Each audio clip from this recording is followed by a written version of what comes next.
Welcome back to another episode of What Did the Patient Say with Doctors Dana and Lauren Brindisi, sisters and owners of Carolina Functional Neurology Center. We are bringing you inside information from real conversations we have with patients on a daily basis. We get asked the same questions and want to spread the truth on health and healing because we believe everyone deserves to know the answers.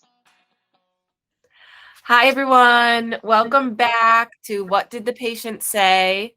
This is our January episode. We're starting out the new year.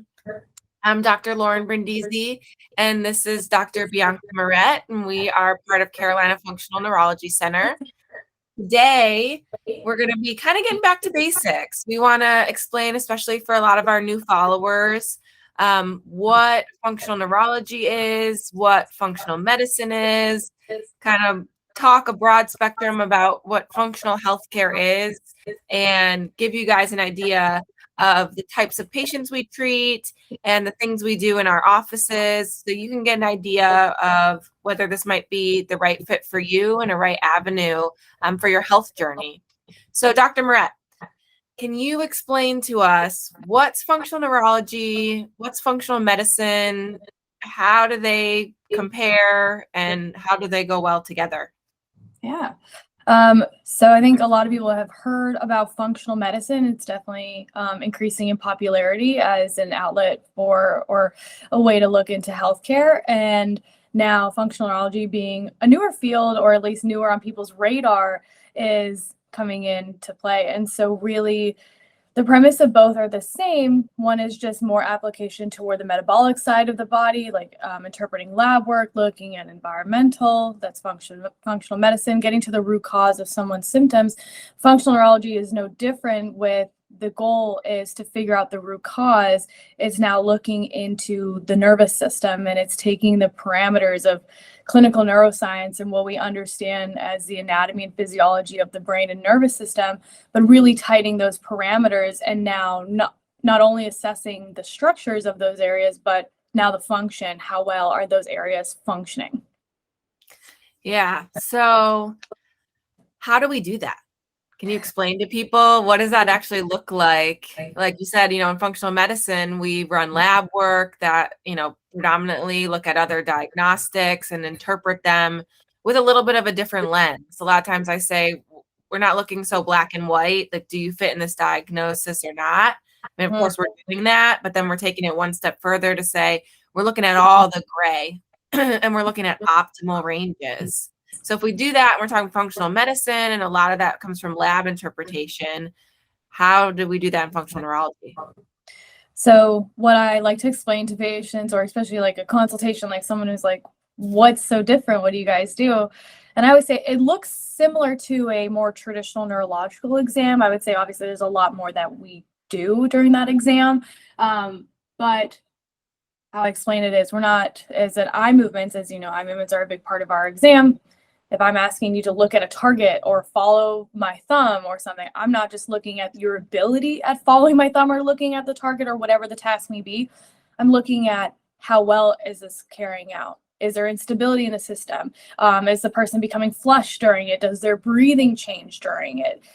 Do they feel symptomatic during this test, even if it looks pretty okay at bedside or even under our diagnostic tools? So it's taking that a couple steps further. So it looks similar to a traditional neurological exam, but I'd say we definitely look into other parts of the nervous system. And then we also dive deep and looking at those very subtle differences. Yeah. And I think the big thing to take home there is we have a lot of patients that come in and may have a diagnosis or may not have a diagnosis. But when it comes to our application and treatment methods, we're not so much treating somebody's diagnosis, which is very common in traditional medicine, is find the diagnosis and let's treat that and intervene predominantly with drugs and surgery. We are saying, what is going on with your physiology, right? How does that compare to normative data? No matter what your diagnosis is, that helps us and guides us. But our goal is to take that information and really dive deep into the root cause of what might be causing that. And I think concussions, when we're talking about neurology, is a great example to use, just because that impacts the function of the nervous system. And like Dr. Miret said, we can take a look at things like eye movements. And if somebody comes in with dizziness, right, there's a ton of reasons somebody can be dizzy. So we really have to delve deep into what that looks like. And we can not only look at someone's eye movements, but we can look at their autonomic response to actually doing that activity. And that's what Dr. Miret was talking about. Like, are they sweating? Is their breathing changing? What does their heart rate look like? Like, how are you able to actually tolerate? Like, what is your capacity for doing those activities? Even if you've already seen, 4 other medical neurologists and a cardiologist and an endocrinologist, and everyone's like, it looks good. Oh, we lost Dr. Miret for a moment. So the whole idea is we want to continue. There she is. There we go. Momentary lapse, lost her for a minute, but back. I tried not to skip a beat, but it did catch me a little. We want to really understand like what is going on in your neurology. And that's where most of our training in clinical neuroscience comes in, as we understand the connectivity of the brain to the best of our ability. It's constantly changing, and we're learning more and more as technology gets better and neuroscience gets better. And I think Dr. Miret would agree that's what makes our job so fun, is that the applications and the things we're doing are constantly changing. It has a lot to do with getting down to that root cause. I agree. It also changes, day to day with patients. So even if we have like a set things we want to do with that patient, if they didn't sleep well the night before, they didn't eat a good meal, or they're having additional stressors in their life, if there's environmental situations that are happening, environmental toxins, like anything under the sun, it can affect their neurology that day and what they can or cannot handle during a session. So I like to always tell patients, it's, I want to do, X, Y, and Z, but that doesn't mean X, Y, and Z are going to happen every single time, because we have to meet your body where it is. And so that's just the adaptability of what we do to people's neurology, every treatment, every day. Yeah. So that's a great conversation to kind of segue into our clinics. And this isn't true for every clinic, but we combine functional neurology and functional medicine. So when patients come in, we run lab work. We have all sorts of specialty labs we may look at. We'll interpret other labs that patients have had run, along with our comprehensive exam in-house, where we actually assess the nervous system. What is the benefit of combining those two? Yeah. Piggybacking off that, how your brain controls your metabolics, but your metabolics feed back to the brain, and the brain is the most metabolically taxing organ. It demands the most. And that, I explain, is why we need to evaluate both sides of what is going on from a nervous system perspective, but then your brain has its hands in so many systems, from hormones to immune function, gut function, all of that. And so we don't need to assess every single system with every single patient. From a laboratory standpoint, that's what our exam allows us to do, is understand what systems does the brain have its hands in that may be contributing to this person's case.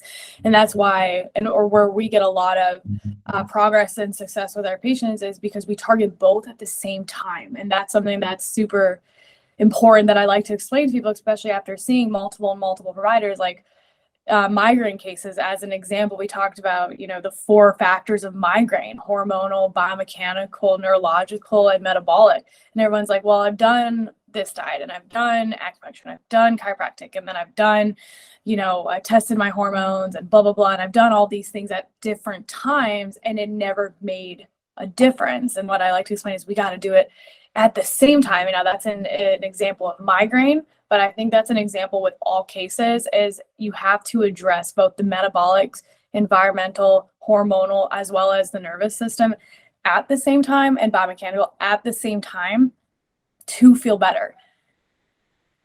Yeah, I think that's a great example. We also see a lot of patients with dysautonomia, and this is a big conversation we have a lot, because there's a whole bunch of reasons you can develop dysautonomia, and that can anywhere from, having a concussion to getting infected with something like COVID, to being pregnant, surgery. There's a whole bunch of reasons that somebody can develop these things. And yet we see a multitude of systems that get affected. And I feel like I talk about this all the time, but this extended autonomic system that we have that really is the interconnectivity between our nervous system, our immune system, and our endocrine system. And they're all separate systems, but they're also all one system collectively because they send feedback to each other. So we can't really just isolate one system and say, okay, well, this looks fine, so you must not have any issues with your nervous system, right? Because the problem could be driven by the immune system and creating a multitude of symptoms for people. And I think that's where people get frustrated in traditional medicine, is they get shuffled around from specialist to specialist. And if they don't fit in a diagnostic box, then the providers are not sure what to do with them and they just dismiss them. And by the time they see us, so many doctors they've seen and they're frustrated and they have, medical trauma. They've got run around. They've been told it's just anxiety, go, see a psychologist, do cognitive behavioral therapy, or making this all up. And people come into our office and, to us, it seems pretty obvious that they're struggling. And a lot of it has to do with our training. One's not better than the other. It's just our training helps to really tighten those parameters and allow us to see those things from a more holistic, kind of broad spectrum view of how do we assess the whole thing, not just these isolated systems. Yeah, I really like that. That was well put. I always explain, like, there's two boxes in traditional healthcare and they're next to each other. And it's the box is healthy and a diagnosis of unhealthy or something else. And they're right next to each other. So if you don't fit that category, you're in the healthy box. And what I always say is functional practitioners move them apart. And there's a whole gray area in between them. So when some people come in and they don't have a diagnosis or they don't meet the criteria for POTS and they're off by like 1 point or 2 points and they're like, well, the doctor said it wasn't POTS. It's like, okay, well, we may not be able to officially give you that diagnosis because yes, we're not meeting that criteria, but does not mean your autonomic nervous system is struggling. Like, you are still having autonomic troubles. We're still falling into other categories. We're just not in this particular diagnostic criteria. And so I like to explain that's where we come in that gray area. And that's where the functional community shines.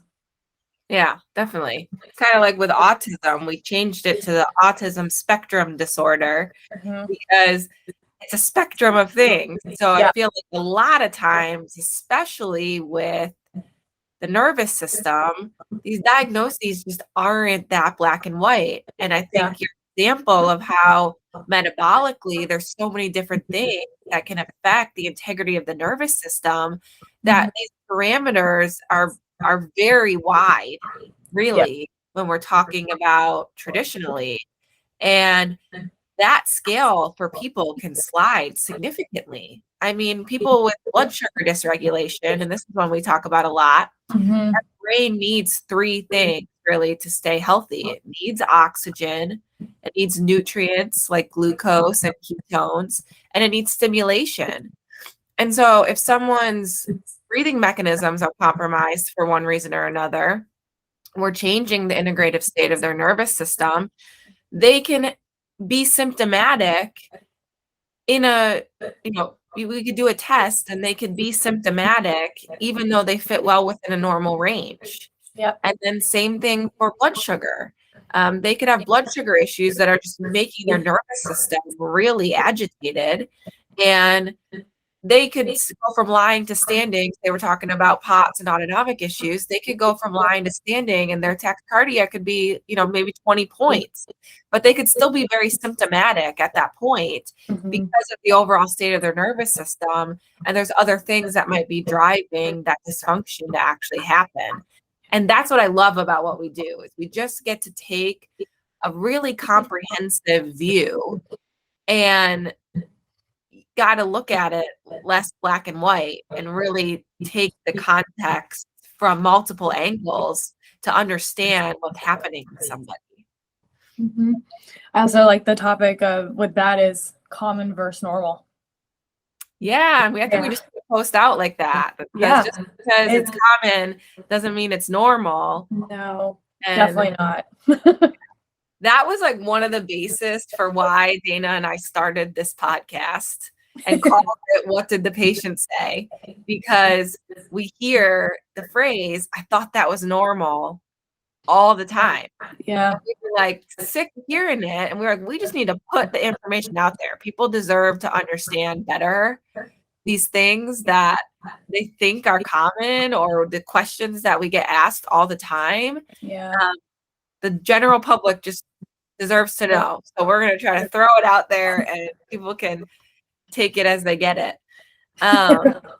So my next question for you is, we've probably got people watching this, and they, have been all sorts of providers. They're looking for answers.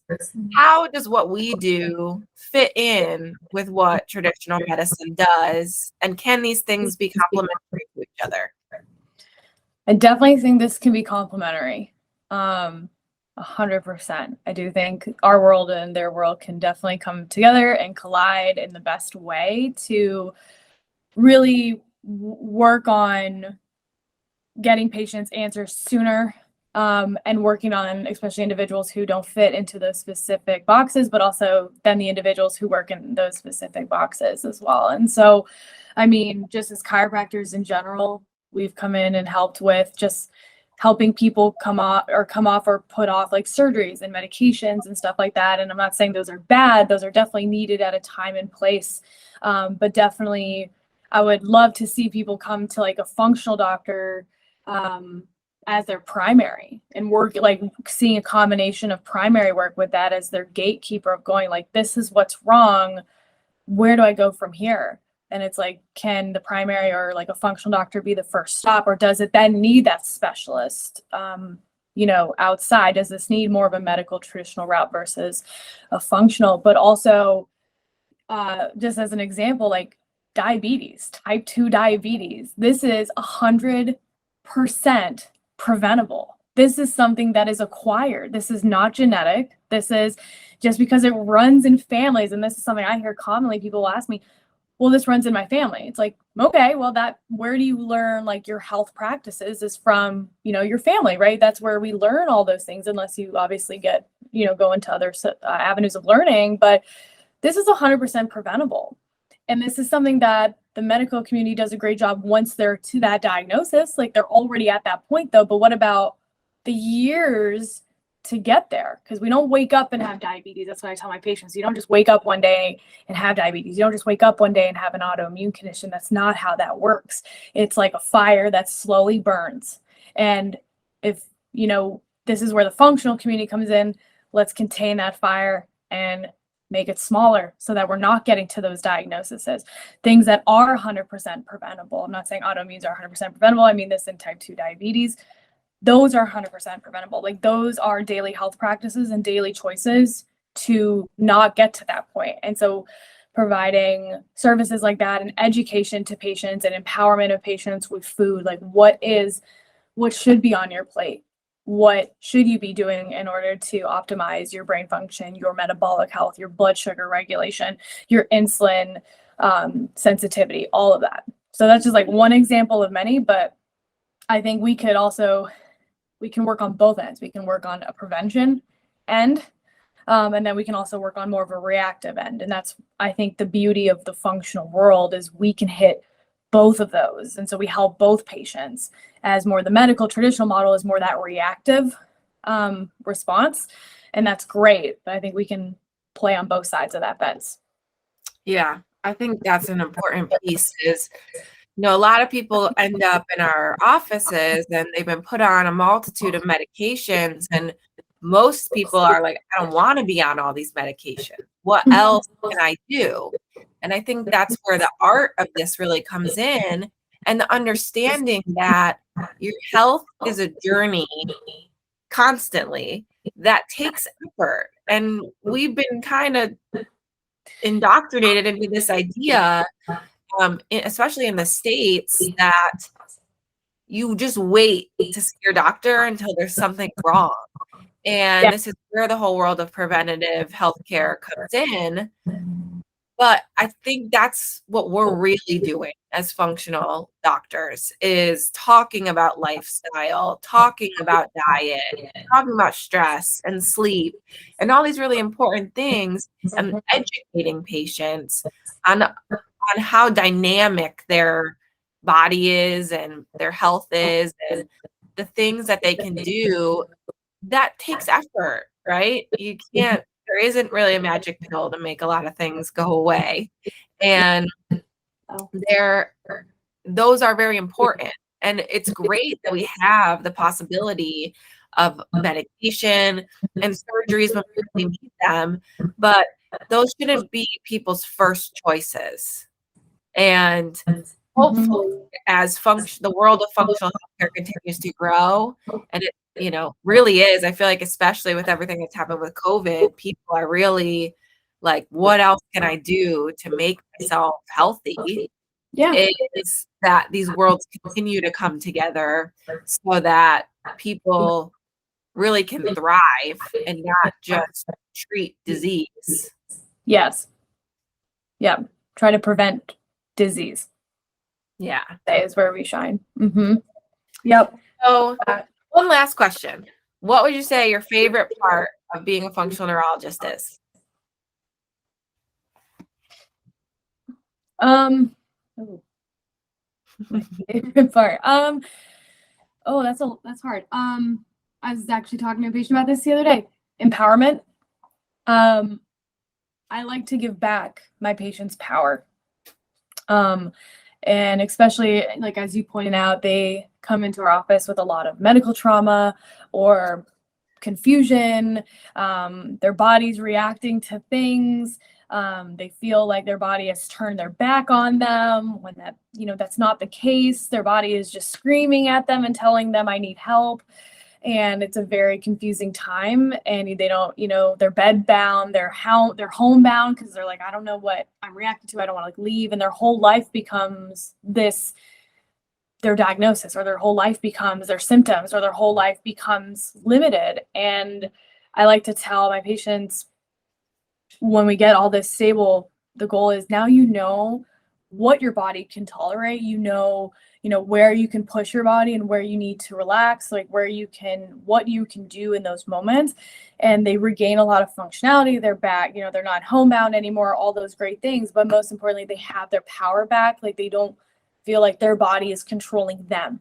It is, they're together, like you and your body are together, and they have control over their life again.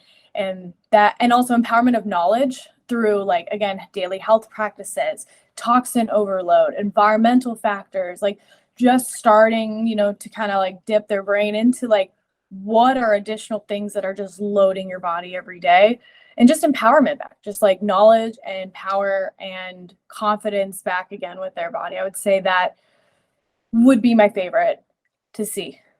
Yeah, I love that. How about you?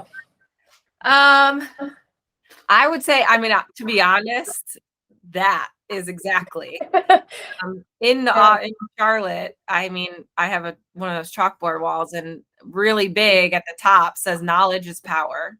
Mm-hmm. And a lot of that stems for me from my own health journey since I was a little kid dealing with chronic illness.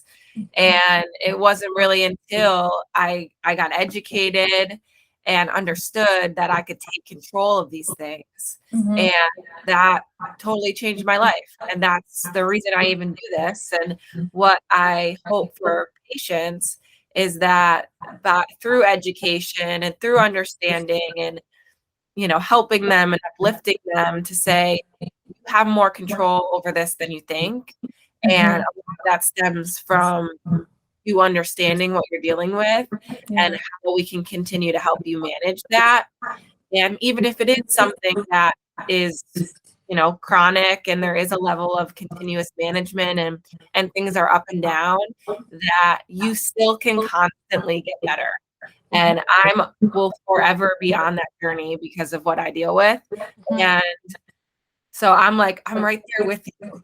And it's frustrating sometimes, but it's awesome sometimes. And you can continue to work on your health. And it can be something that is empowering you to take care of yourself. Whereas maybe people who don't deal with chronic illness don't do that. They just kind of go about their day, not really thinking about their health. And I think that's the wrong route. People should be thinking about their health. So I love that you said that. It got me really excited. Yep. So if you want to be empowered about your health, definitely like, subscribe, share, comment, give us a call. We do consults if you think that some of the things we're saying resonates with you, or you're looking for somebody to give you some extra guidance. We are here to help. That's why we do this. That's why we put this information out there. So please let us know. You guys are driving a lot of the topics of conversation that we're having. So please feel free to let us know what you're interested in learning more about, especially in these categories of functional neurology and functional medicine. We're happy to do any videos that you guys are looking for. So thank you for listening. Thank you, Dr. Miret, for being here today. And we will see you guys again soon. See you. Bye.